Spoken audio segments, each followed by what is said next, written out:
tanto o Juan quanto o Pedro, deixa eu avisar vocês. Então eu vou tirar a minha imagem aqui, com todas as apresentações. Eu vou fechar aqui minha câmera e vou fechar o meu microfone, tudo bem? Então, durante a apresentação, para não atrapalhar nada vocês. Aí vocês podem ficar tranquilos, tem toda a aula para vocês disponíveis, beleza? Beleza. Então, boa apresentação. Professor, o microfone tá alto ou baixo demais aqui? Tá Não, para bom? mim tá ótimo. Tá bom. Então Para tranquilo. mim tá ideal, na verdade. Tranquilo, então. Não sei para os outros, mas para mim tá o ideal. É porque eu tô por celular, entendeu? É bem alto Não, mesmo. mas o som tá excelente. Eu acho Tranquilo. que melhor impossível. Tranquilo. Tá muito bom mesmo. Não tá? Pode startar a apresentação então, professor? Pode. Fica à vontade, boa apresentação. Boa sorte. Obrigado. Então, primeiramente, boa noite, turma. Boa noite, professor. O nosso grupo, ele vai falar um pouco sobre o Android 10, algumas características do Android 10. Pode passar aí, Juan. Alguns tópicos a serem abordados, pode passar também. Então, eu vou iniciar a apresentação aqui falando um pouco sobre o surgimento do Android 10, da onde que veio a origem dele. O Android 10, o sistema operacional do Android 10, ele surgiu em 2003, numa cidadezinha da Califórnia chamada Palo Alto, lá nos Estados Unidos. No início, o sistema operacional ele foi desenvolvido por 4 principais empresários, que eles já trabalhavam nesse ramo de tecnologia e decidiram inovar, criando alguma coisa nova, que poderia atrair a atenção do público e também que poderia oferecer um sistema operacional para dispositivos móveis. E o nome desses 4 empresários é Andy Rubin, o Rich Miner, o Nick Shears e Chris Wife. Eles foram os pioneiros da criação da empresa Android Inc., que é onde eles desenvolviam as versões novas, os aprimoramentos do sistema operacional. E um fato interessante é que, no início, o Android ele desenvolvia os projetos de uma forma secreta. E isso tinha um motivo. Um motivo não, 2. Além de não atrair a atenção do público para mostrar que eles têm uma coisa inovadora, para mostrar um sistema operacional diferente para dispositivos móveis, para também não atrair a atenção dos empresários que poderiam estar plagiando as ideias dele e roubando informações, para, às vezes, criar alguma concorrência na época. Pode passar. Mas eu falei do Android, mas o que seria o Android 10? Ele é a 10ª versão do sistema operacional do Android e ele foi disponibilizado oficialmente em 3 de setembro de 2019. Ele teve uma versão teste que saiu para as pessoas que são desenvolvedores de software, para eles testarem a nova versão para ver se estava tudo ok, se tinha alguma falha. E ele foi o primeiro sistema operacional da família da Android que não recebeu um codinome de um doce, que os seus antecessores, como por exemplo Android Pie, Android Oreo, KitKat, eles recebiam esse codinome. Ele foi o primeiro sistema operacional da família Android que não recebeu esse codinome de um doce, mas ele recebeu um codinome que é Android Q. Se você pesquisar na internet sobre Android Q, vai aparecer Android 10. E o Android ele foi feito principalmente para os dispositivos móveis, nesse caso, smartphones, tablets, com tela sensível ao toque. Ou seja, o usuário poderia estar interagindo com o sistema operacional de uma certa forma de interface do usuário. E também foi criado para interface para televisão, por exemplo, muitas Smart TV utilizam o Android, também carros, que é o famoso sistema operacional Android Auto, e relógios de pulso, que é o Android Wear. Esses novos relógios inteligentes aí da Android, da Samsung, dessas empresas em si. Em questão de melhoria, o Android ele focou em melhorar a privacidade e segurança do usuário. Não, pode voltar.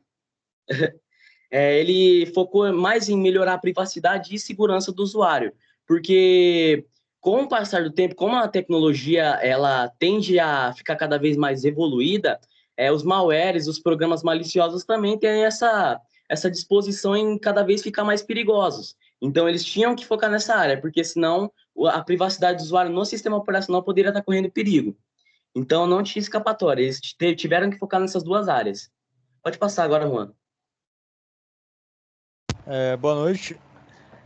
Agora falar um pouco sobre as melhorias que ocorreram na interface do Android, né? Como usuário, você percebe que algumas melhorias são bastante interessantes, principalmente a questão do modo noturno em todo o sistema, que, que é basicamente um bem-estar para o seu olho, né? Não fica aquele brilho forte. E outra interação legal que agora você consegue compartilhar o Wi-Fi sem ter que dar a senha para a pessoa. Você consegue compartilhar apenas com o QR Code. Lá nas opções tem uma propriedade que está compartilhar o Wi-Fi pelo QR Code. E a pessoa só escaneia e já tem acesso à rede. O que acaba sendo bem prático e mais seguro também. Você não precisa sair distribuindo sua senha para o bairro inteiro.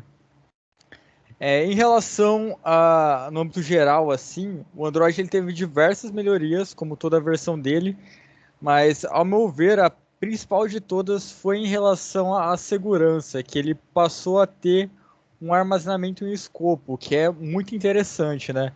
Principalmente agora com essa pira toda da segurança, da privacidade, com dados sendo constantemente vazados, o Android ele passou a contar com alguns sistemas de segurança, que seria o armazenamento em escopo, que é um deles que eu vou falar mais tarde, um pouco mais a fundo sobre ele, mas ele basicamente restringe o que o seu aplicativo pode acessar. E também, caso o aplicativo ele queira um acesso mais âmbito a determinadas pastas ou fora desse armazenamento em escopo, ele deve solicitar ao usuário para ter esse acesso.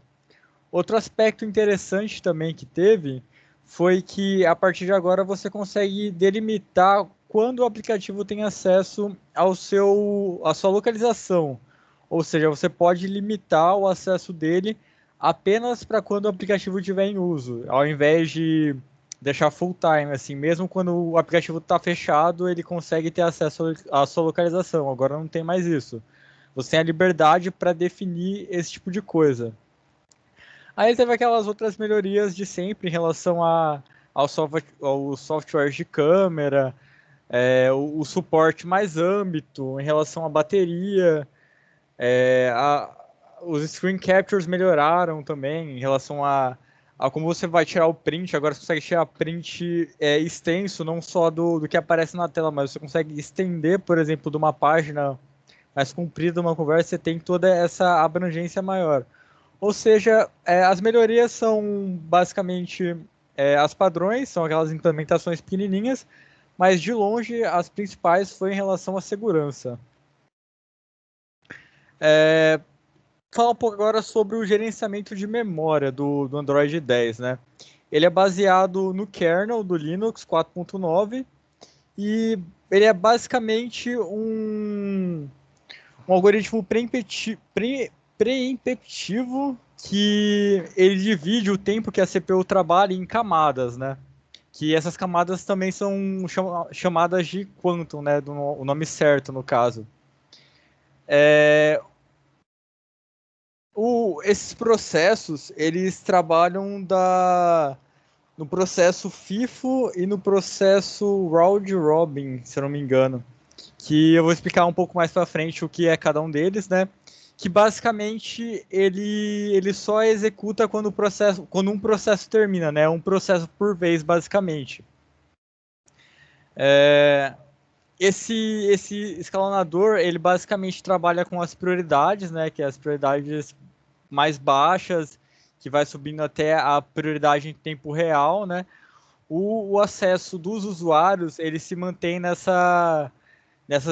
nesse mais baixo, enquanto o do sistema ele se mantém nessa parte do armazenamento em tempo real, né? Aqui no slide a gente pode ver mais ou menos como que funciona a divisão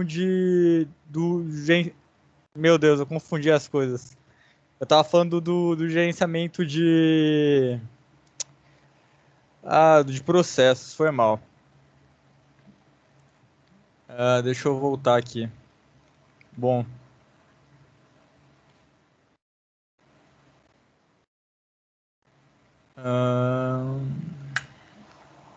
Tá, vamos lá. O sistema do gerenciamento de memória do Android, ele usa esse ART, que é esse ART ou a máquina virtual Dalvik, né? Que são basicamente o que roda o back-end do Android, que seria o executável do Java, né? Basicamente, ele aloca a memória do HD como memória virtual para dar esse apoio para a memória RAM, para poder facilitar facilitar a velocidade que essa memória vai ser alocada, né? O ART, ele usa o processo deixa eu ver o nome aqui, é um processo que ele é executado, ele é compilado antes de ser executado, que faz com que ele seja bem mais rápido do que o antigo, que seria esse Dalvik, que ele era compilado apenas quando era executado, né? Então ele chega a ser 2 vezes até mais rápido em relação à alocação de memória. Por padrão, ele usa a paginação de memória, né, que a gente pode ver no exemplo, que ele vai alocando as memórias por página.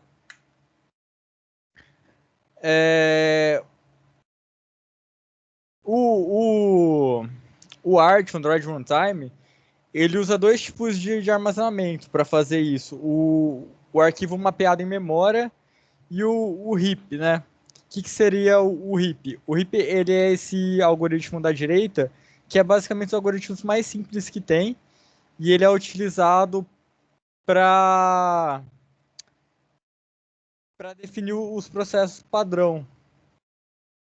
Espera aí.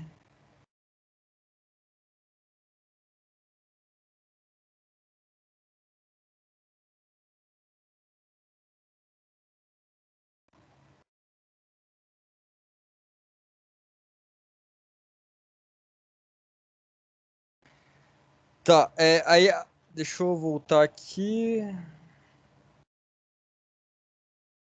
Bom, o arquivo mapeado em memória, que é esse daí, ele é basicamente uma extensão da memória virtual que é codificada byte a byte, né, por um arquivo físico no disco rígido, né, que basicamente ele pega essa parte da memória virtual, né, e transforma no disco e armazena no disco rígido para dar esse suporte para a memória RAM. E ele também não é utilizado somente para aplicações, ele também pode ser usado para cache em dispositivos periféricos, né, como teclado, mouse e etc. Isso basicamente significa que o armazenamento dele pode ser até mais prático e até mais rápido, que é essa parte, esse primeiro slide aqui, esse primeiro desenho da esquerda, né? Que ele faz ele mostra como que funciona, né? O processo A, ele tá na memória RAM, por exemplo, e o processo B, ele tá no HD. E esse Memory Mapped File basicamente seria o armazenamento da memória virtual. Ele faz esse transporte entre os dois, essa intermediação que agiliza na velocidade do processo. O RIP, ele é a árvore binária, basicamente, igual eu falei, que ele que define como que é a, como posso falar? Que é a prioridade do gerenciamento de memória, né? Como que a gente pode ver aí, do zero seria o prioritário e vai descendo para os outros. Contando com o gerenciamento de memória também do Android, a gente conta com uma coleta de lixo, que é basicamente um mecanismo que ele utiliza a memória que já foi usada por uma aplicação e ela tá lá, tá sobrando. Por exemplo, quando você faz um for no Java, você acaba lotando ele de memória, porque ele vai criando várias variáveis diferentes a todo momento que você faz esse loop. E a coleta de lixo, dentro da aplicação, ela serve justamente para isso. Ela vai buscando essas variáveis que ficaram para trás e não são mais utilizadas e faz essa limpeza para você ter sempre memória RAM. Só que ao mesmo tempo que a coleta de lixo ela acontece para fazer essa reciclagem da memória, ela também consome desempenho da sua aplicação. Então, e você não pode controlar ela também. Não existe uma forma de controlar. O melhor jeito de ser controlado é ter um sistema bem otimizado, uma aplicação bem otimizada. porque ela simplesmente ocorre quando o seu sistema está abaixo de memória RAM. E ela utiliza o RIP para definir qual processo que ela vai tirar, qual memória que ela vai usar, porque ela pode remover.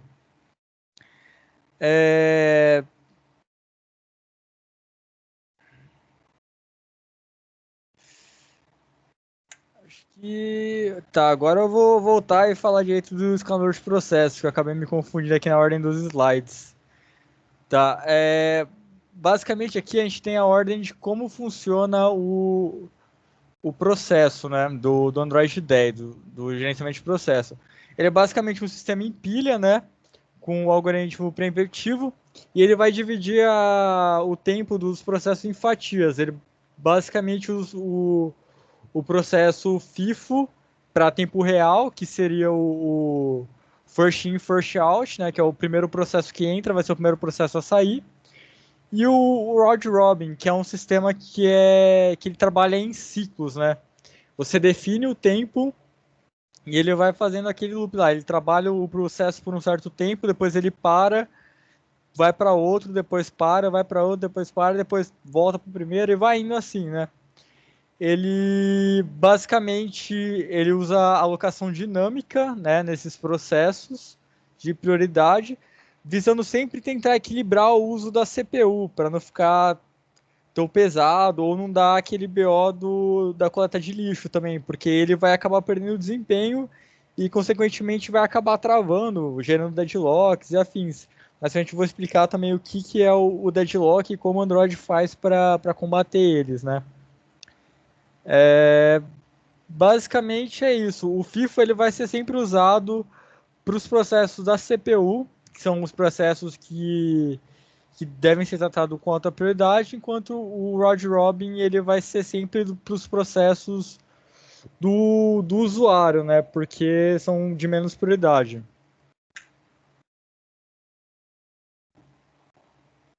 Falando agora sobre o tratamento de entrada e saída no Android, a entrada e a saída no Android ela é implementada através dos device drivers, que é nada mais nada menos do que drives do dispositivo.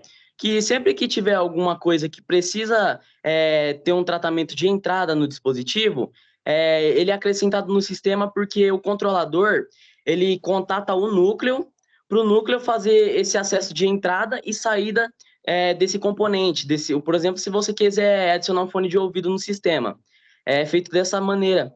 E o sistema, ele trabalha com duas principais formas de entrada e saída, que uma seria orientada a blocos de cartões de memória, ou seja, sempre que uma operação, uma leitura é realizada, um bloquinho ele é transferido para a memória e depois ele é processado.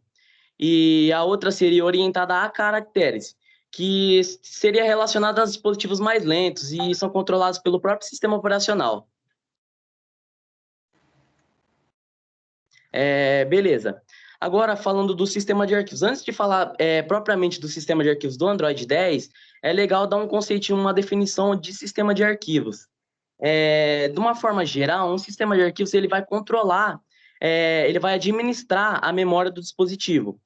A principal função dele seria designar o que tem o espaço dos arquivos, administrar o que tem de espaço livre restante no dispositivo e também gerenciar os acessos que os dados protegidos têm no sistema, tanto protegido quanto desprotegido. Pode voltar, não, é aí mesmo. Isso. O Android, em questão, ele tem uma estrutura de sistema de arquivos semelhante ao Linux, tanto é que ele é baseado no kernel Linux. E, então, se o sistema todo ele é baseado no kernel, então o sistema de arquivos vai ser parecido, vai ser semelhante também. E os dois principais tipos de sistema de arquivos que o Android utiliza é o Extend 4 e o F2 File System. Eu vou estar falando um pouquinho de cada um mais para frente aí no próximo slide. E também, no Android 10, existem 6 principais partições no sistema de arquivos, e elas estão separadas de forma hierárquica. Ou seja, uma partição, ela pode ser que no sistema ela tenha mais, não importância, mas poder do que a outra, mas é encarregada de administrar uma função principal comparada à outra. Então, elas são divididas de forma hierárquica, na importância que elas têm dentro do sistema operacional. Como, por exemplo, a partição boot. Sem a partição boot, você não inicializa o seu sistema. Então, ela é a principal partição do sistema operacional. Na cadeia hierárquica, ela está em primeiro lugar. E não só tem essas 6 principais partições, mas quando você utiliza um dispositivo que tem pouco armazenamento interno, o armazenamento dele interno é muito limitado para você, e você opta por colocar um cartão SD, isso acaba criando a própria partição de memória do dispositivo. Ou seja, quando você coloca um cartão de memória no seu dispositivo, você acaba criando 2 novas partições, que também são importantes. E eu vou comentar sobre cada uma mais para frente. Pode passar agora. Agora, falando sobre o tipo de sistema de arquivos do Extend 4, ele é o 4º sistema de arquivos estendido de uma família de arquivos estendido. E ele foi criado em 2006. No dia 25 de dezembro de 2008, foi publicado o kernel Linux 2.6.28. E isso acabou tornando oficial o Extend 4 no Linux. E como o Android ele é baseado no Linux, ele acabou optando por também utilizar esse sistema de arquivos. E ele também aproveita a vantagem de sistema de arquivos que utiliza o disco, porque ele vai aproveitar tudo que tem de acesso aleatório nos dados. Tudo que tiver acesso aleatório, ele vai poder fazer. E ele também, comparado aos seus antecessores, o Extend 2 e o Extend 3, ele trabalha com tamanhos bem maiores do que eles. Ele consegue mover arquivo de até 16 terabytes, comparados aos antecessores. E isso é muita coisa, porque ele não é um sistema de arquivos tão recente, ele foi criado em 2006. E isso, na época, era muita coisa mesmo. E também com ele, você tem a possibilidade de criar até 64 mil subdiretórios, que seria o dobro do Extend 3. Isso foi um avanço para essa nova atualização da família Extend. Também, o Extend 4, assim como o seu antecessor Extend 3, ele utiliza um sistema chamado Journaling, que basicamente esse Journaling serve para salvar as mudanças que tem que ser feita no sistema operacional numa log, o famoso journal. E eu não sei se eu estou falando o termo em inglês corretamente, mas em definição é journal. E esse journal ele é salvo numa área dedicada no sistema. Antes de realizar alguma escrita, alguma alteração no disco. Mas para que isso é feito? Para que existe esse journal? Ele é um sistema que pode facilitar a recuperação quando tem alguma falha no sistema.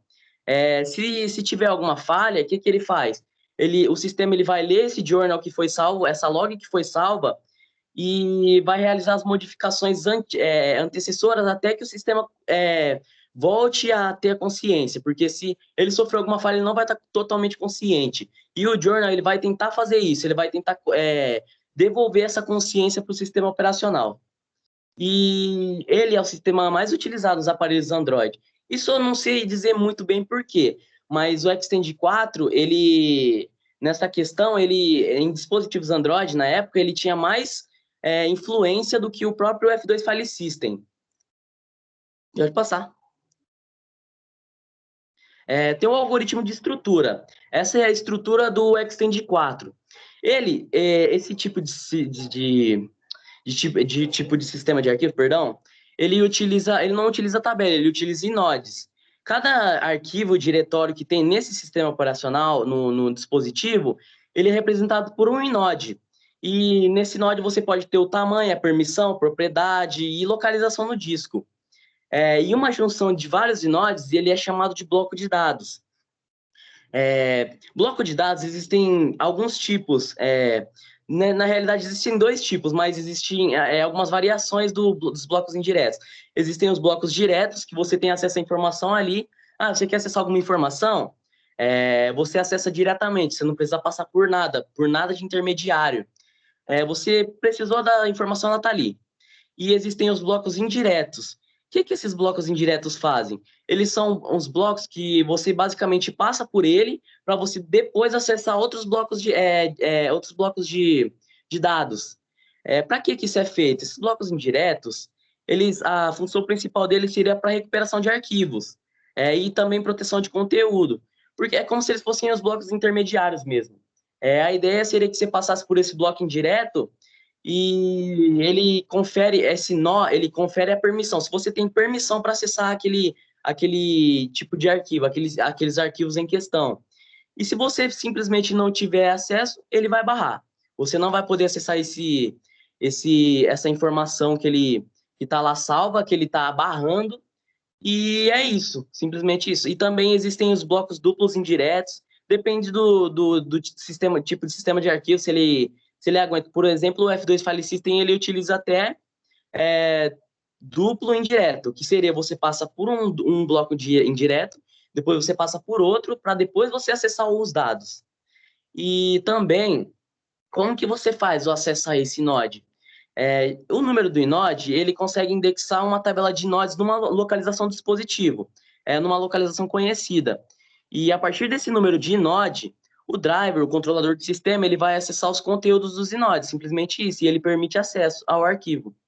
Nada mais do que isso. Pode passar. Agora eu vou falar um pouco sobre o tipo de sistema F2 File System. A sigla F2 File System, F2 File System é uma sigla bem utilizada. O pessoal não costuma chamar esse sistema de arquivo pelo nome, mas o nome literal dele seria Sistema de Arquivos Compatível com Flash. E ele foi criado para ter uma forma específica em conta dos dispositivos de armazenamento flash. Nesse caso, a grande maioria dos dispositivos utiliza essa memória flash. Como, por exemplo, o nosso celular, ele usa alguns celulares, né? Eu não sei se todos. Eles usam o famoso Solid State Drive, que é o SSD, que também é utilizado em cartões SD. Ambas as tecnologias de armazenamento de memória, tanto o SSD quanto o cartão SD, eles têm a tecnologia flash. Só que o que seria a tecnologia, uma memória flash? Ela seria uma memória que não é volátil. Ela não tem... quando você grava a informação no sistema, você não perde ela. Quando você desligar o dispositivo, por um exemplo, ela continua sendo salva. Diferente da volátil, que quando você desliga o dispositivo, ela some. Ela simplesmente desaparece. Então, sem acesso a nenhuma backup, etc. E isso tem mais facilidade de acesso para alteração, por exemplo, de dados no chip. Pode passar? Não, continua. Ele foi desenvolvido... Não, pode voltar lá. Ele foi desenvolvido especificamente para o Linux. A Samsung desenvolveu para o Linux e também foi aplicado no Linux kernel. Não é à toa que o Android ele utiliza esses dois tipos, depende muito do aparelho ou da marca do dispositivo, que ele pode utilizar qualquer uma desses dois tipos de sistema de arquivos, digamos assim. Pode passar agora. E aí, a estrutura do F2 File System, ela é semelhante à estrutura de arquivos do Extend 4. Ela usa ponteiros diretos, inodes também. Ela tem os inodes diretos, os blocos diretos, os blocos indiretos. Nessa representação aí, esses bloquinhos não sei se é ciano essa cor, são os dados.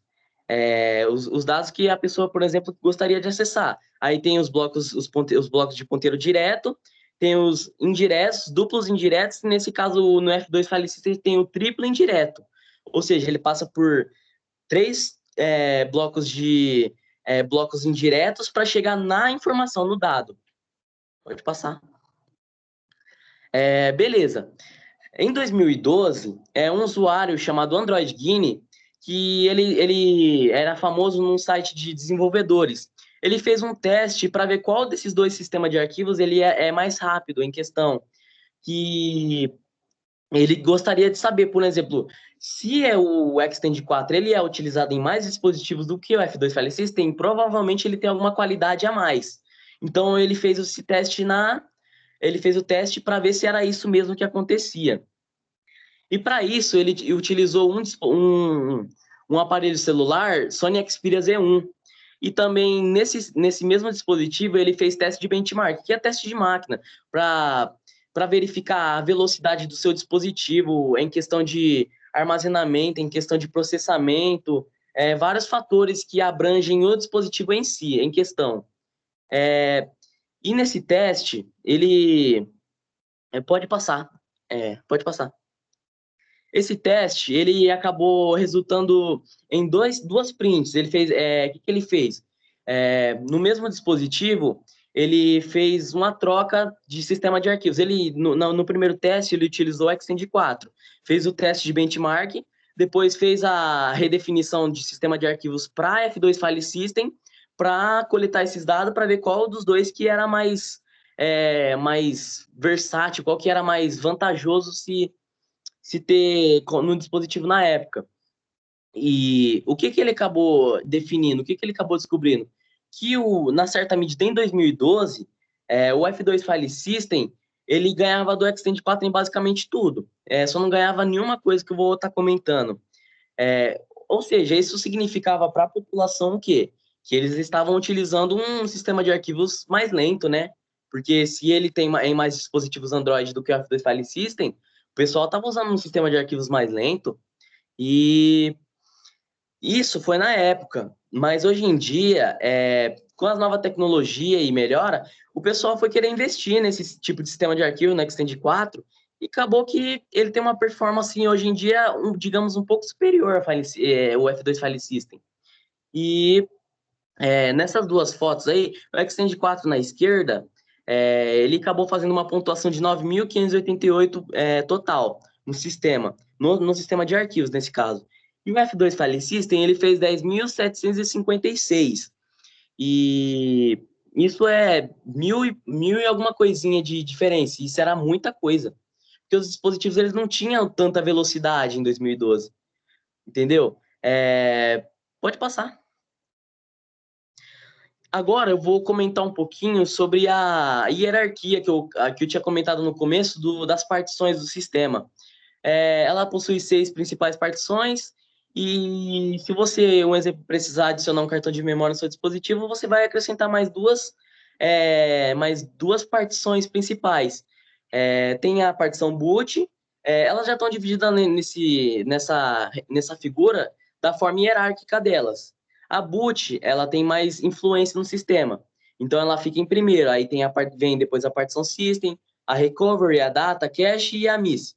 E embaixo, se você optar por instalar um cartão de memória, você acrescenta mais duas partições, que é a SD card e o STXT.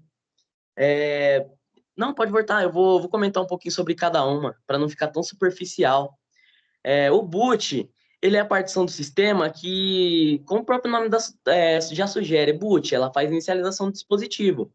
E nela inclui o kernel do Android, simplesmente isso. Sem o kernel não tem inicialização do sistema. E não tem como o dispositivo ele fica como se fosse um dispositivo vazio, um dispositivo morto, se ele não tiver esse boot, a não ser que você instale outro sistema nele. Não sei se isso é possível hoje em dia, mas ele fica como se fosse um dispositivo morto, se você simplesmente não existisse essa partição.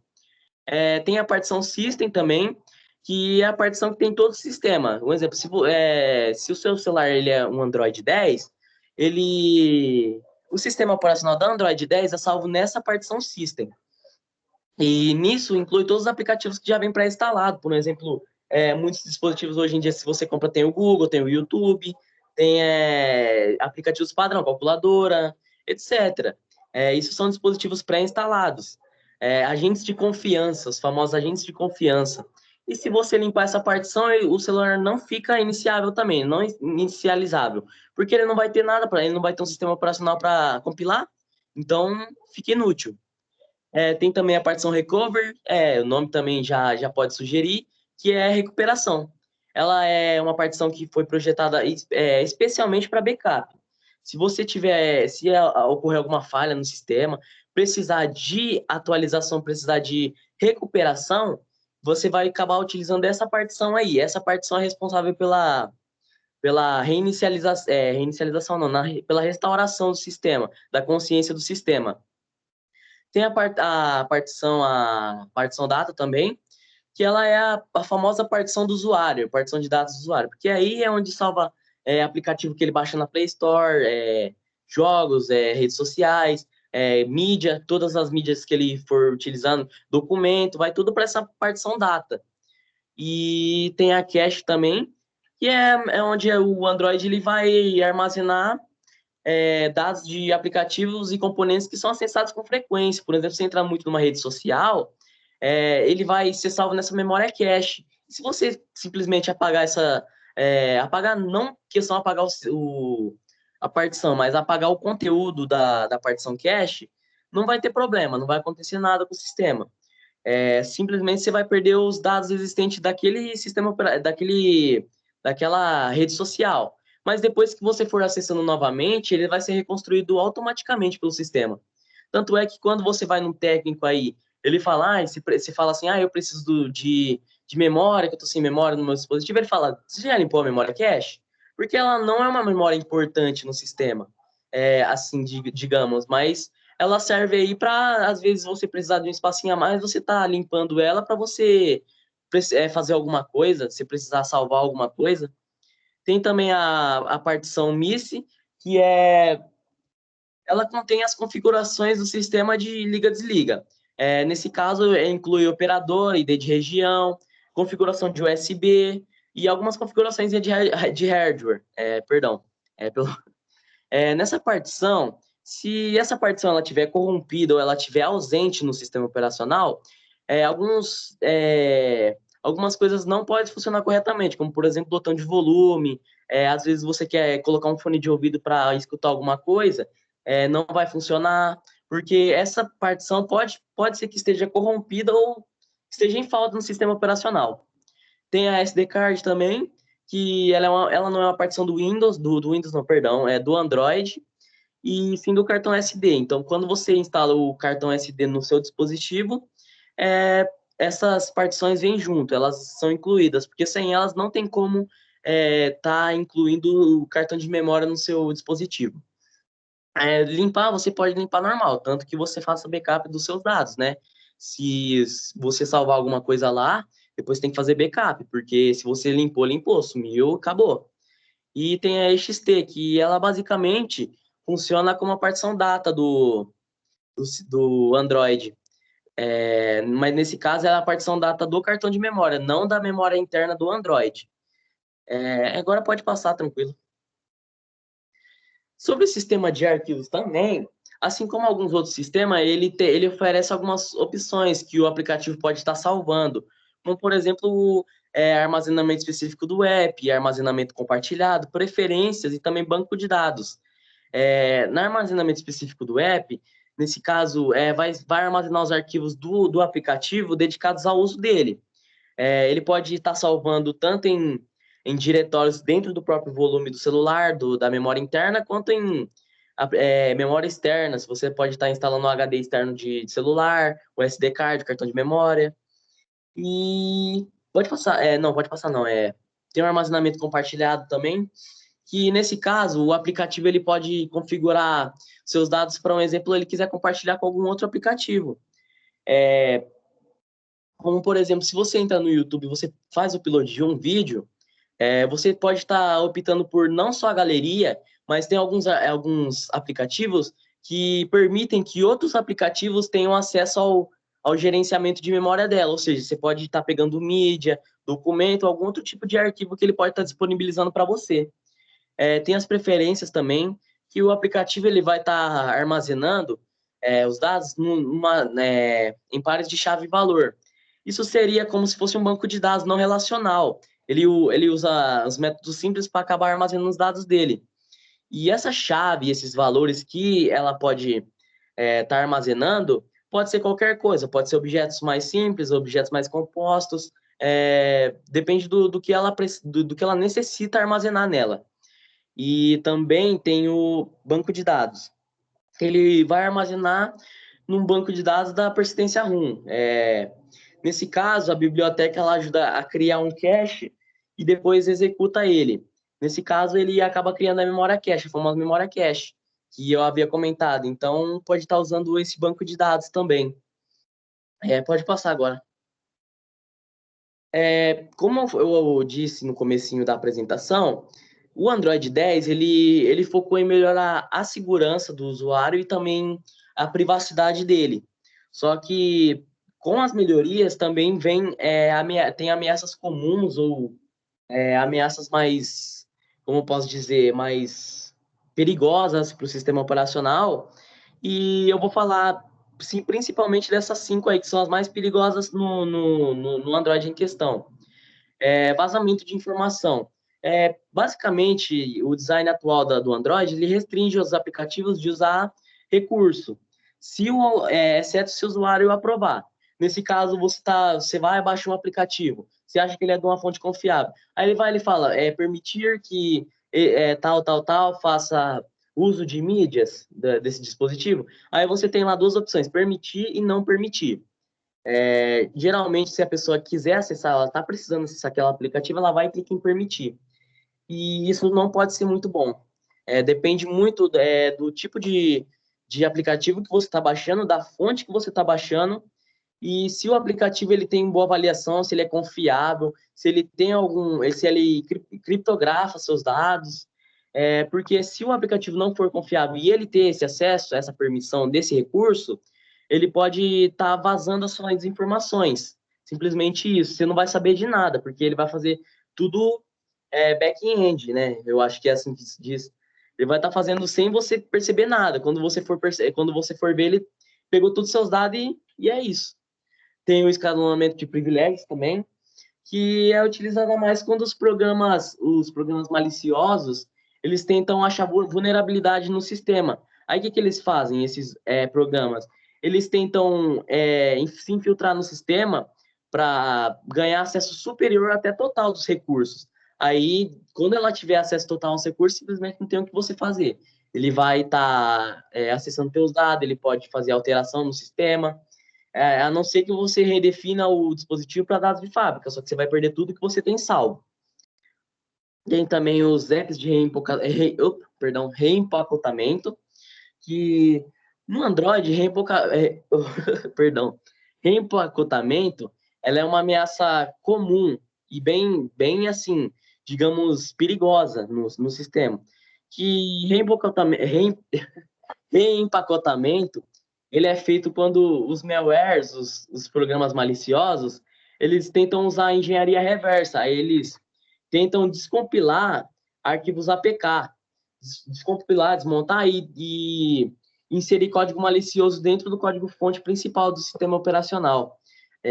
Aí, se ele inserir esse código, ele vai ter acesso ao sistema e não tem o que fazer também. Aí você vai ter que redefinir o dispositivo enquanto há tempo de você proteger seus dados. Mas simplesmente é sempre bom, sempre que você você perceber que você está com alguma ameaça de segurança dessa, você fazer o backup das suas informações para depois você estar redefinindo o seu dispositivo. Tem também o ataques de negação de serviço, que o famoso DOS, né? Que o pessoal conhece DOS. Os smartphones, os dispositivos, eles têm bem menos proteção que o exemplo comparado ao computador. Então, os desenvolvedores desses tipos de ameaça, eles optam por essa plataforma, por esse tipo de dispositivo, na realidade, apropriada para aplicar DOS, simplesmente, ataques DOS.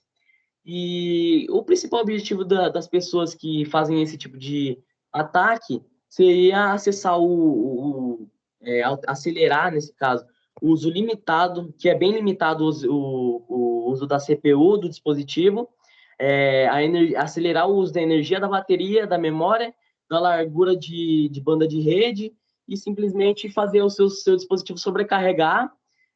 Pode ser que ele trave, que ele congele ou possa até danificar ele. Esse tipo de ataque ele pode até danificar o dispositivo, peças internas dele, pode queimar a tela, entendeu? É uma coisa bem perigosa também, esses tipos de ameaças de segurança do Android. E tem um conivente também, que ela acontece geralmente do lado comercial, que basicamente os usuários, os programadores desses tipos de programa, eles implantam um monte de aplicativo que depois de instalar, depois que você vai lá, você instala sem querer não, depende muito. Às vezes você tem a intenção de baixar aquilo lá, mas você vai lá, você baixa, e depois dessa instalação, ele vai tentar buscar todos os recursos, ele vai buscar acesso a todos os recursos e permissões do dispositivo, e roubar seus dados, manipular o seu dispositivo da forma que ele bem entender. Pode passar.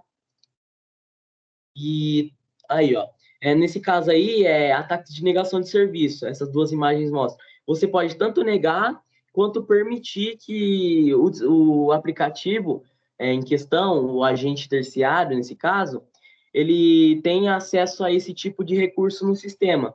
É sempre bom você verificar a fonte desse programa, desse aplicativo. Se ele for confiável, tudo bem, não tem problema. Se ele não tiver uma confiabilidade dos usuários, simplesmente não aceita, porque senão ele vai usar isso aí para roubar seus dados. Pode passar. Como eu tinha comentado que o Android ele buscou melhorar em questão de, de segurança, de privacidade do usuário, ele teve esses 4 principais aprimoramentos. O Bond Sanitizer, não sei se é assim que fala na questão de fala mesmo, a memória apenas de execução, acesso estendido e autenticação facial. E os Bond Sanitizer, vou começar a falar sobre os Bond Sanitizer. Basicamente, o Android ele vai tentar implantar esses Bond Sanitizers, assim, digamos, em Bluetooth. O que seria Bond Sanitizer? Na tradução literal, seria limpeza de limites. Que eles são uma forma de verificar se a conexão Bluetooth ela é confiável. Antes do próprio compilador executar, já que esses Bond Sanitizers eles vão fazer uma verificação bem mais rápida do que o próprio compilador. E isso é uma coisa boa, porque se essa conexão Bluetooth ela for maliciosa, se esse pareamento ele não for recomendado, ele simplesmente vai barrar e você não vai poder fazer essa conexão, digamos assim. Tem a memória apenas de execução também, que é uma forma de padronizar mesmo. Os códigos executáveis, os códigos binários do sistema, eles dentro do Android 10, eles são marcados só para execução mesmo, para evitar com que, por um exemplo, ele faça alguma coisa a mais, adicional, que possa estar reutilizando o teu código. E se ele reutilizar seu código, simplesmente ele pode se implantar ali, pode aplicar novas como posso dizer, alguns outros tipos de ataque, outros malwares, roubar seus dados e aí ferrou, basicamente. Tem um acesso estendido também, que no Android 10, apenas os agentes de confiança, que eu tinha comentado que são os aplicativos pré-instalados, eles têm permissão de manter o dispositivo desbloqueado. Os agentes terciários, que é os aplicativos, documentos, pacotes que você baixa de outros lugares, de outras fontes, que não seja do próprio Android, eles não podem fazer o desbloqueio do seu dispositivo. A não ser que o usuário, que a pessoa que utiliza o dispositivo, esteja deixado ele lá de lado, com a tela ligada, desbloqueado, e aí os agentes terciários eles podem ficar com essa tela desbloqueada por no máximo 4 horas, e depois ele automaticamente desliga. Basicamente isso. Também tem a autenticação facial, que não é muita novidade, assim, digamos, que permitir que o usuário desbloqueie o dispositivo só olhando para a câmera frontal. Só que uma tecnologia nova que o Android 10 tentou implementar é a autenticação facial 3D. Porque, um exemplo, se uma pessoa tiver uma foto do dono do aparelho, dono do dispositivo, e ele virar, digamos assim, ele apontar para a câmera frontal, ele consegue desbloquear se o dispositivo tiver reconhecimento facial 2D, porque ele não vai ter profundidade a foto. Agora, com essa nova tecnologia, não tem jeito. Tem que ser seu rosto, tem que ser seu rosto, senão não tem como desbloquear. Pode passar o Juan. Agora, da interface do usuário. O usuário, o que ele pode visualizar, o que ele pode interagir, limitado tudo na interface do usuário, que ele pode estar observando ali. É o que tem disponível para ele interagir e visualizar. O Android ele oferece alguns componentes de interface incorporados, os famosos widgets, um exemplo, atalhos. E isso pode fazer com que o usuário faça a personalização da forma que ele desejar na interface. Ele pode estar adicionando, um exemplo, previsão do tempo em cima, lá no topo do dispositivo, da interface, digamos assim, perdão, e ele pode personalizar da forma que ele desejar, porque o Android ele oferece esses recursos para ele. E nessas 4 prints de baixo aí, dá para ver mais ou menos como que é o Android 10. Cada versão do Android, ela tem uma interface. Ela busca não só melhorar em questão de melhoras do sistema programado, do sistema de segurança, de sistema de arquivos, mas ele também visa melhorar em questão de interface, deixar ele sempre quer passar uma interface mais limpa, mais suavizada para o usuário, para ele se sentir confortável com aquele sistema operacional, para ele gostar mesmo, para ele ver que esse sistema é top. Esse que é o objetivo da Android, implementando essas telas personalizadas para o usuário. Pode passar, Juan. E como que o sistema, como que o Android ele consegue controlar o que o usuário consegue ver?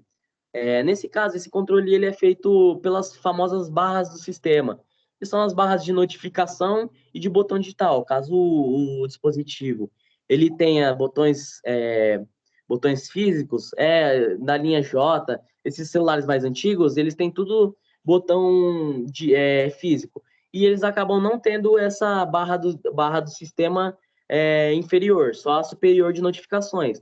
Só que esse controle, essa visibilidade continua sendo controlada, independente. Fica até mais limpo, creio eu. E essas barras, elas conseguem passar para o usuário que ele tem um limite do que ele pode estar observando. E, normalmente, essas barras elas são exibidas no mesmo tempo. Ou seja, se uma está exibindo, a outra está exibindo. A não ser que ocorra algum problema técnico no sistema e uma fique disponível e a outra simplesmente suma.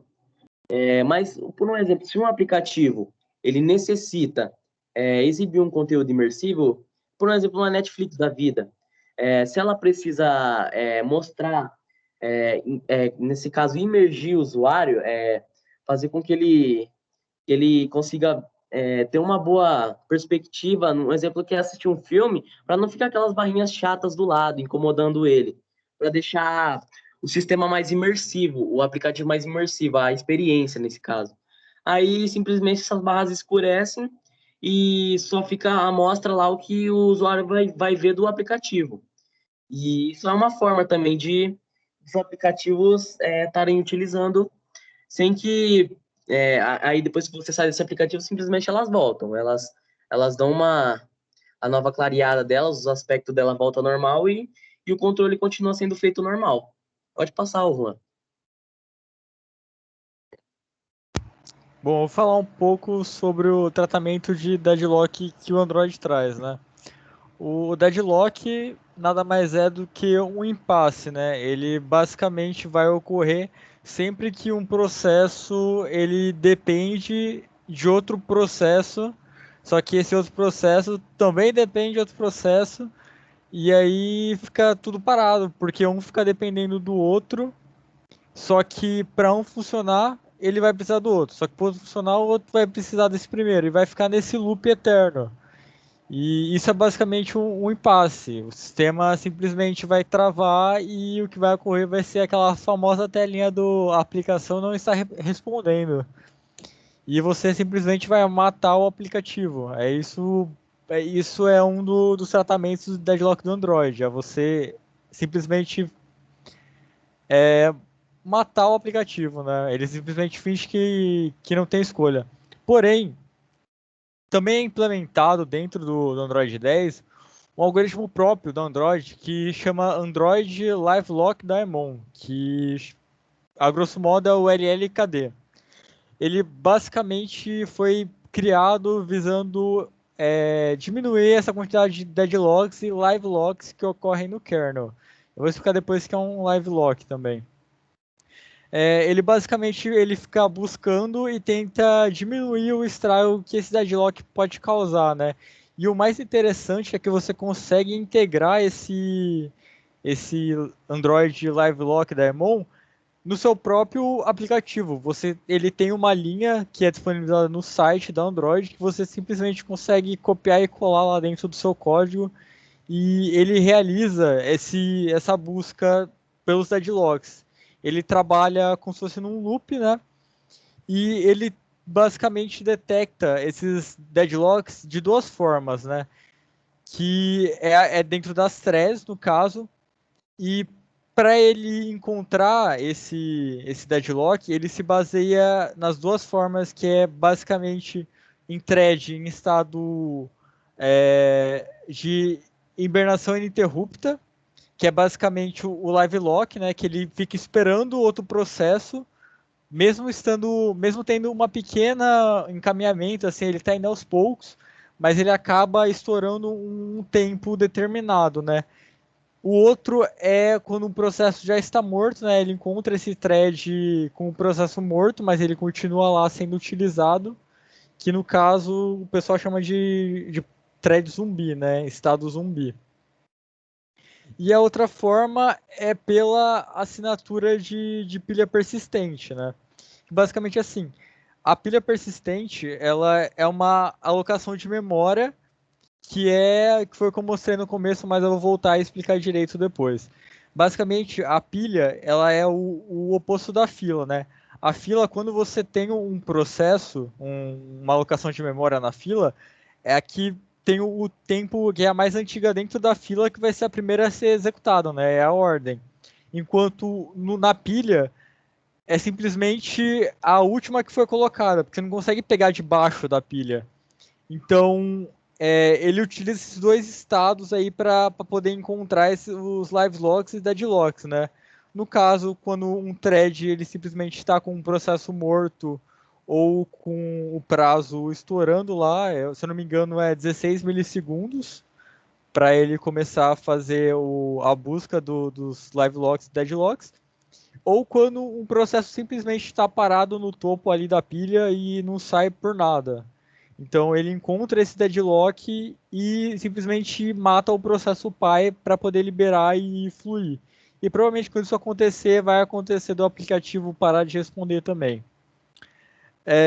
O live lock que eu falei, ele é parecido com o deadlock, só que ele tem um encaminhamento, né? Tipo, sabe quando você tá andando assim na rua e tem outra pessoa vindo na sua direção e os dois querem ser educados, aí fica os dois indo pro lado e pro outro e fica parado assim, tipo, fica se movendo um para cada lado, só que os dois estão parados no mesmo lugar, basicamente, porque não dá para você passar. Um live lock é basicamente isso. Os processos, eles não estão parados, eles têm um encaminhamento, só que acontece isso, tipo, não é um encaminhamento significativo porque eles não têm uma evolução. Isso é basicamente o live lock, né? Ele também, o LLK dele também realiza essas varreduras buscando os live locks. Basicamente, ele faz varreduras também depois de ser encontrado e mitigado esse travamento. E se acontecer desse travamento continuar existindo mesmo depois dele ter matado o processo pai, ele simplesmente gera como se fosse uma pane no kernel para poder gerar relatórios de bug, para o desenvolvedor saber e entender o que está acontecendo para aquela aplicação estar travada. E o mais interessante também é que você pensa, putz, ele tem um sistema que busca e tenta quebrar esses travamentos, mas e se esse sistema parar também, né, ficar travado? O LLKD ele tem também um self-watchdog, que eles chamam, que é basicamente um alarme que ele fica rodando da mesma forma que o LLKD, para caso ele trave ou demore muito para responder, ele simplesmente vai matar esse algoritmo que o Android usa e vai abrir novamente e vai continuar seguindo. O que faz do Android um sistema único? Na minha opinião, sem dúvida alguma, é o fato dele ser um sistema de código aberto, né?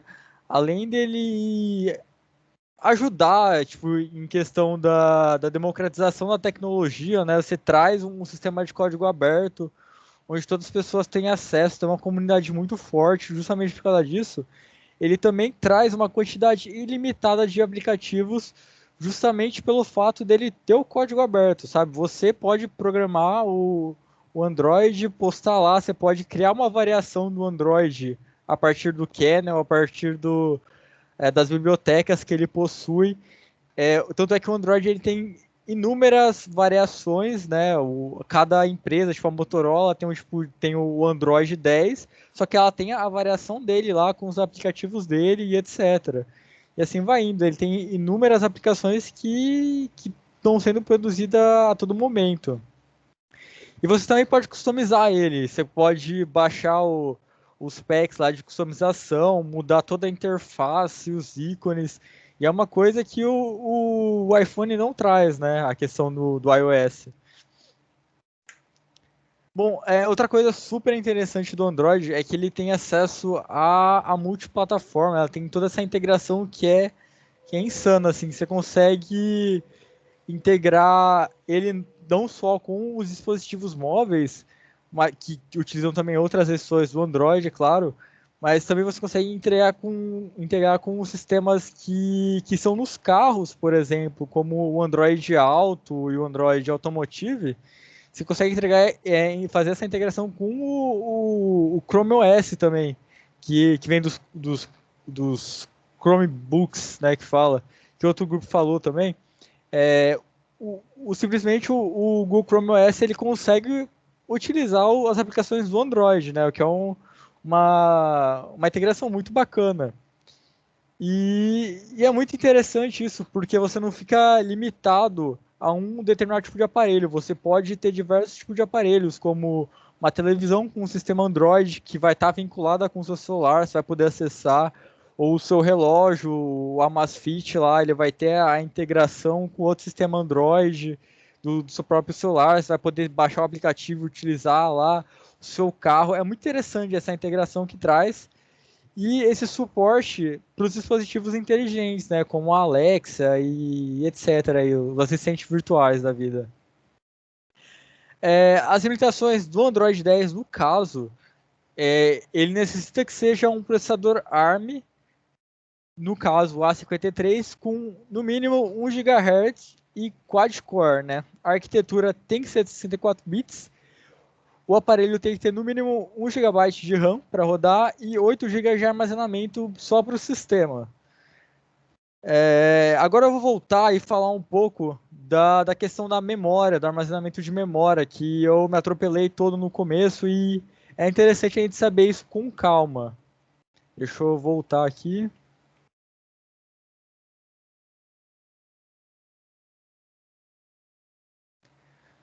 Bom, vamos lá. O Android, ele nada mais é do que num software, né, um sistema operacional em pilha, que ele é baseado no kernel 4.9 do Linux, né? E o principal ponto disso é que ele consegue aproveitar todos esses recursos que o kernel traz, os recursos de segurança principalmente. E ele confia que o kernel ele vai cobrir essas funções de gerenciamento de memória de nível mais baixo.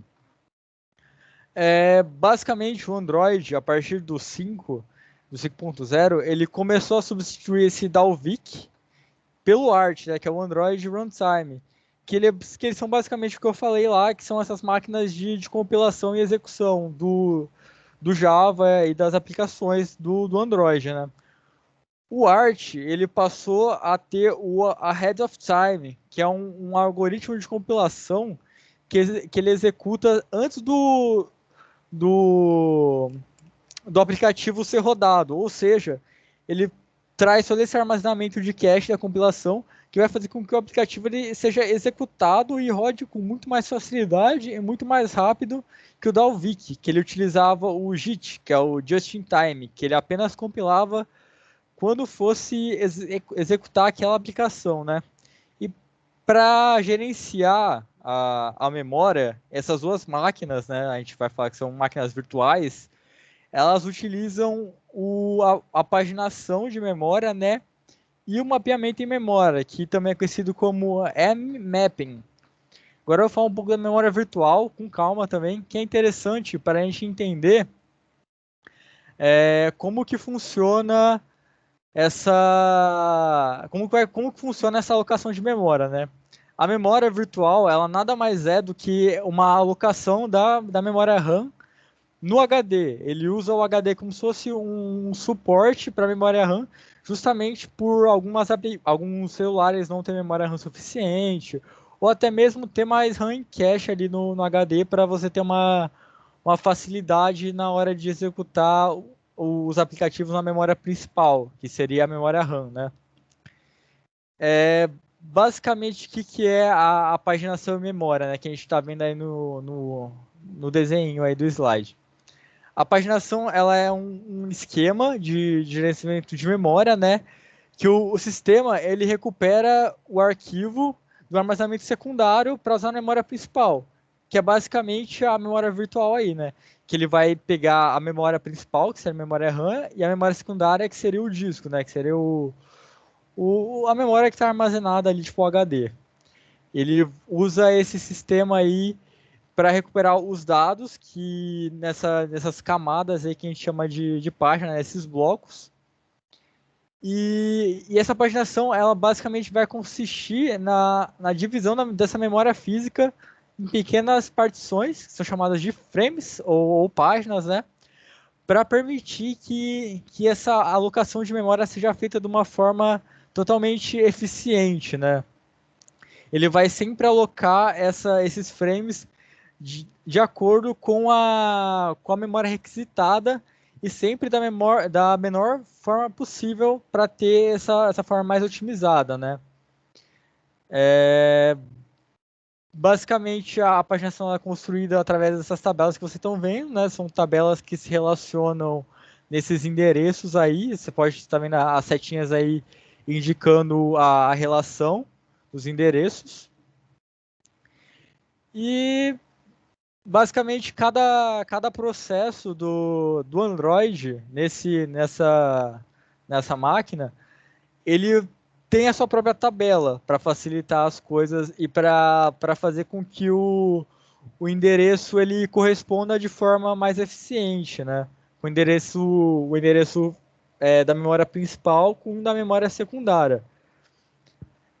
E como ele é armazenado de quantidades tão pequenas, assim, em tamanhos de kilobytes, que são mínimos, assim, ele não tem necessidade de ser um armazenamento sequencial, né? Então, ele basicamente ele elimina a questão da fragmentação de memória externa, que é vários pontos de memória espalhado pelo seu sistema de armazenamento, meio que perdido.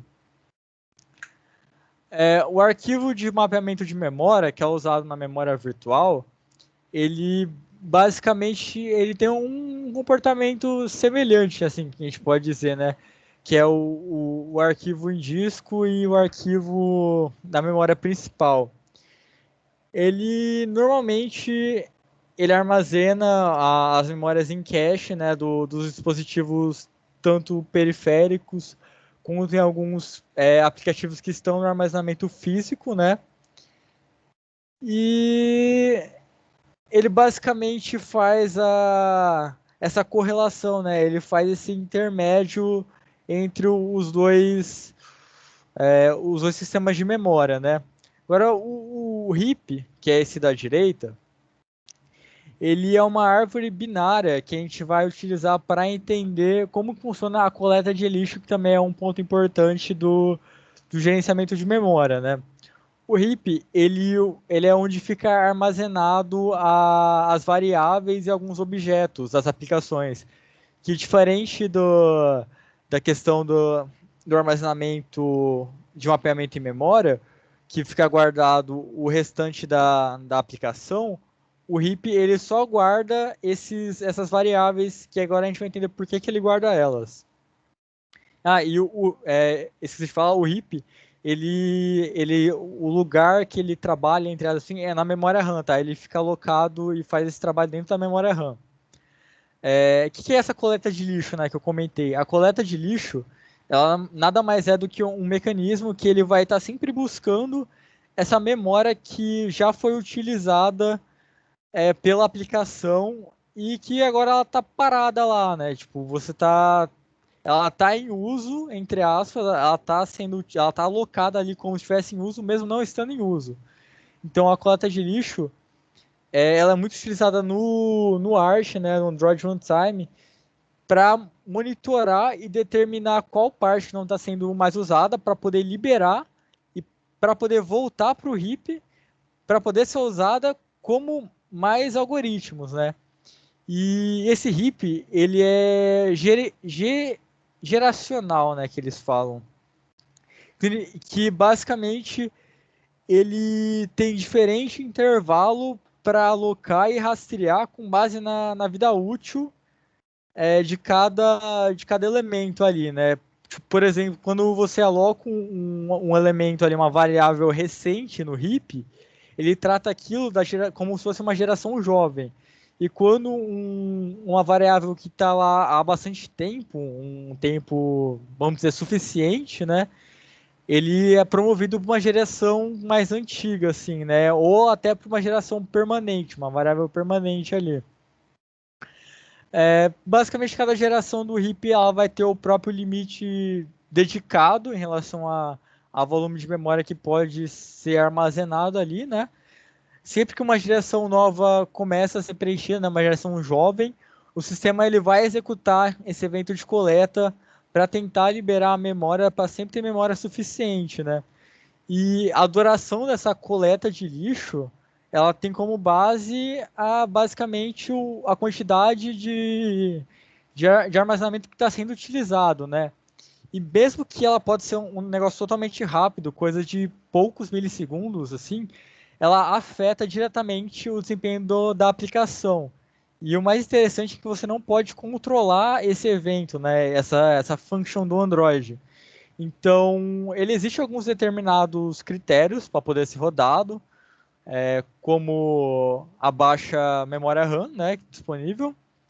E normalmente, se esse loop aí da coleta acontecer quando estiver acontecendo um processamento intensivo, como por exemplo a reprodução de uma música, um vídeo assim, o tempo de processamento pode aumentar e, consequentemente, pode fazer com que o aplicativo pare de responder, que a partir de 16 milissegundos ele entra em conflito com o algoritmo do deadlock, lá, do LLKD, e simplesmente ele pode quebrar, ele pode simplesmente matar o processo pai e fechar a aplicação, ou ele pode acontecer dos pixels ficarem defasados, né? Ficar aquele bagulho pixelado lá todo estranho.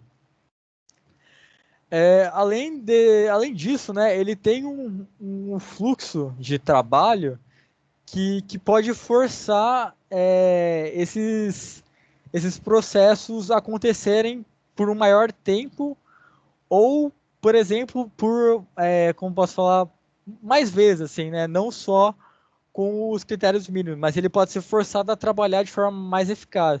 Que é, por exemplo, você, igual eu comentei antes, do famoso loop de fora ali. Você está fazendo uma variável ou algo que vai de algoritmos a quantidade de números gigantescos, assim, ele acaba poluindo porque ele vai consumindo muita memória RAM, né? Você está sempre criando uma variável, alocando os dados naquela variável, definindo aquele espaço, lá naquele endereço, e depois você vai criar mais uma variável com endereço diferente, com valores diferentes, e assim vai indo. Você vai ocupando cada vez mais memória. E isso faz com que a coleta de lixo dê uma pirada consequentemente, acaba executando vários eventos um atrás do outro, e isso acaba prejudicando de forma gigantesca o app, né?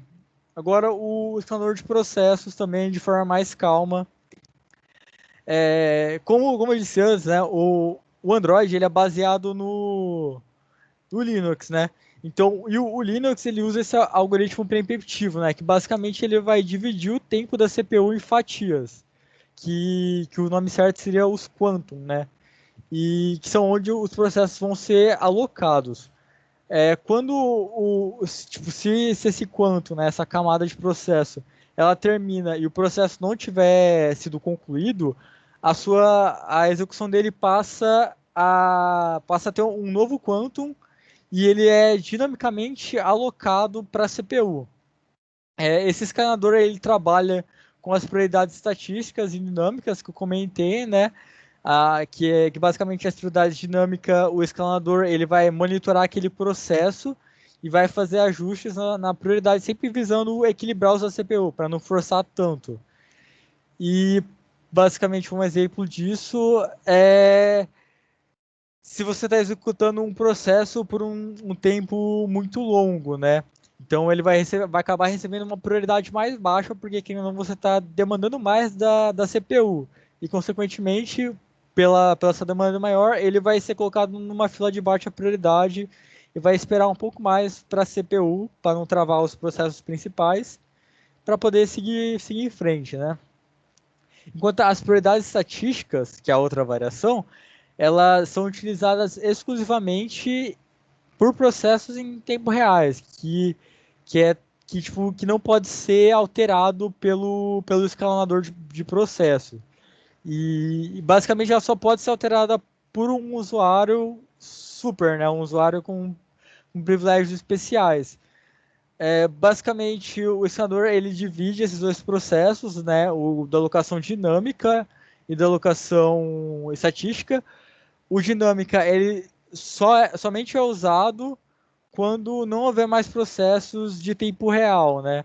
Enquanto o gerenciamento de processos, oh, aliás, o gerenciamento de processos dinâmico ele só ocorre quando não houver processo em tempo real, enquanto os processos em tempo real sempre vão ser vão ter como foco principal os processos do kernel, né?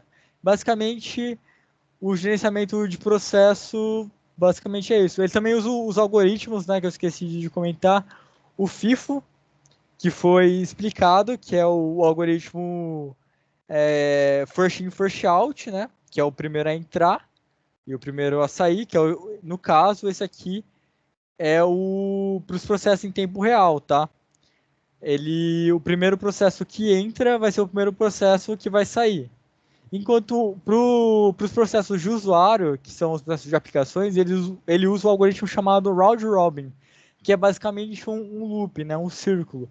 Ele vai executar aquele determinado processo por um determinado quanto, não, um determinado tempo, e quando termina aquele tempo, ele vai pular para o processo seguinte.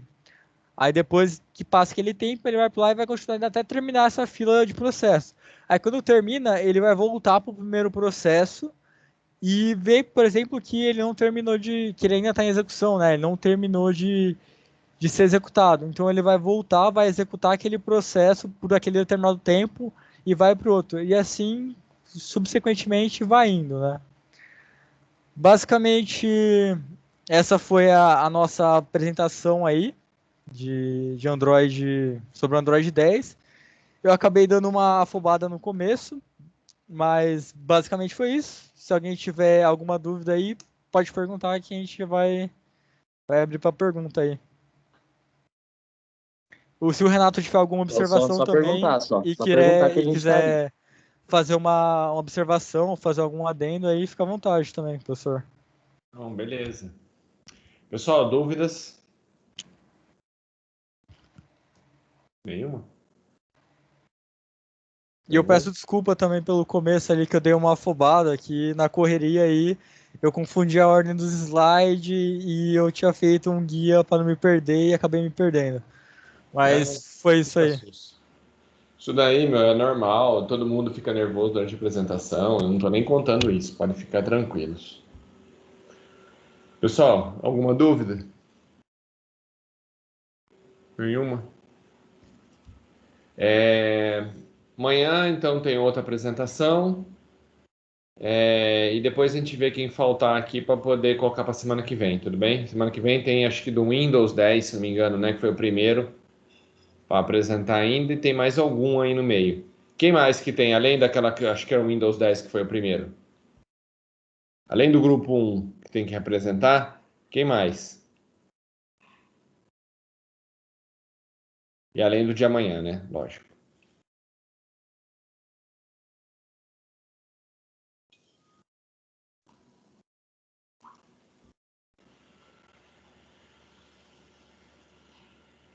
Tem o Tyson. O de amanhã é o Tyson? Eu não lembro. Ah, ficou para semana que vem os dois. Beleza. Então ficou uma 2 para semana que vem. E amanhã a gente mata o do outro grupo. Então são mais 3 apresentações. Beleza. Então, chique. Bem, acho que é isso. Fazer a chamada antes que eu me esqueça. Vamos lá. Augusto.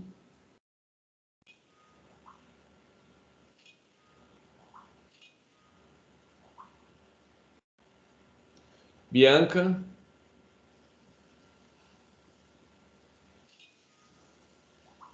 Bruno. Aparecido. Bruno Aparecido. Não. Bruno Henrique. Ciro. Ciro.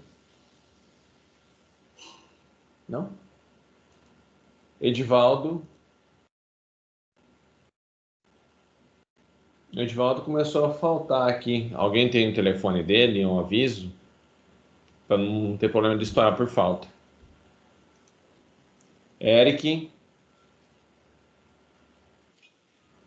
Pessoal, depois que a gente tiver o contato do Edivaldo, se alguém tiver, manda um aviso para ele voltar, para não perder não. Ele, o Gabriel Vitor. Um pessoal aí que andou saindo. Gabriel Vitor. Tá? Guilherme. Guilherme. Aí. Gustavo. Gustavo. Não. Iago.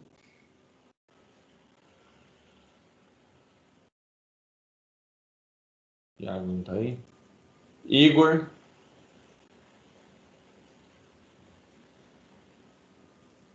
Igor. Não?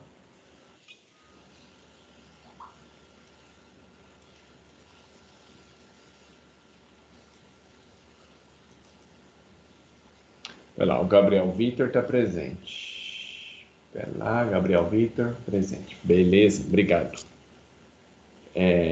Qual que eu tinha parado? Igor, né? Igor tá por aí? Não? E Juan? Tá aí, apresentou. Isaac. Isis.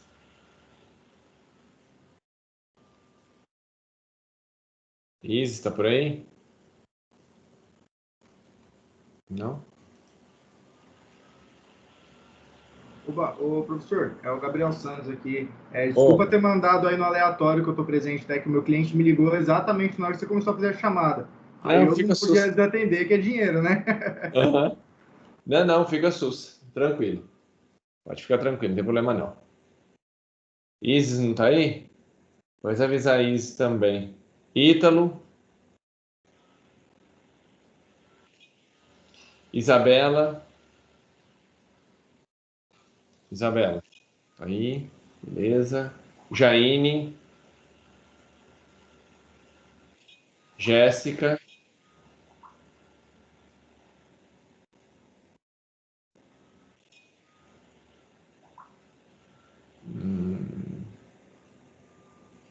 É, Quem que não tá com a Isis? Ah, beleza. Então fala para ela depois assistir e me avisar. Tudo bem? E fazer as apresentações, tudo. Beleza? Tem que fazer os trabalhos, porque aí tem as notas. Joia? Para não perder, para não ter problema. Não tem problema que às vezes está ruim de sinal, mas assistir depois. E depois me avisa para tirar a falta. Então, onde que eu estava mesmo? Jaine já foi. A Jéssica também, né? Jéssica está presente? Eu não lembro se eu chamei você.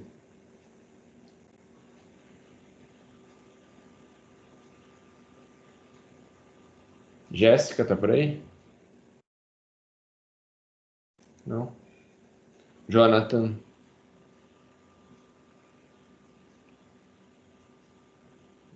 Jonathan aí. José Augusto.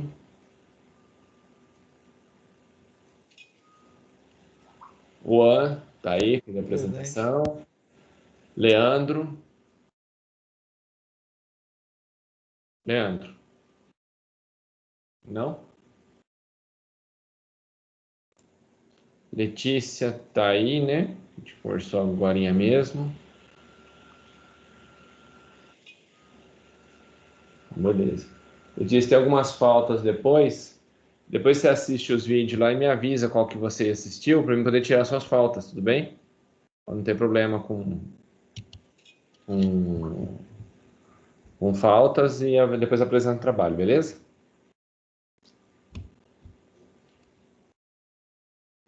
Luana. Luana. Não? Lucas Antônio. Não. Lucas Viana. Lucas Vinícius. Lucas Vinícius. Não. Marcos Vinícius.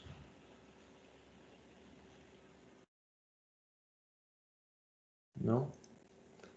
Marina. Marina também sumiu.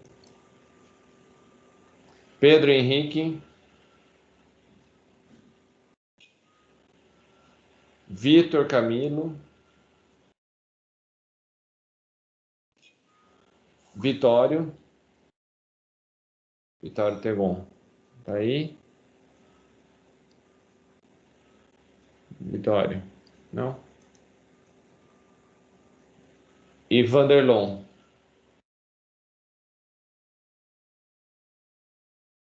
Também não?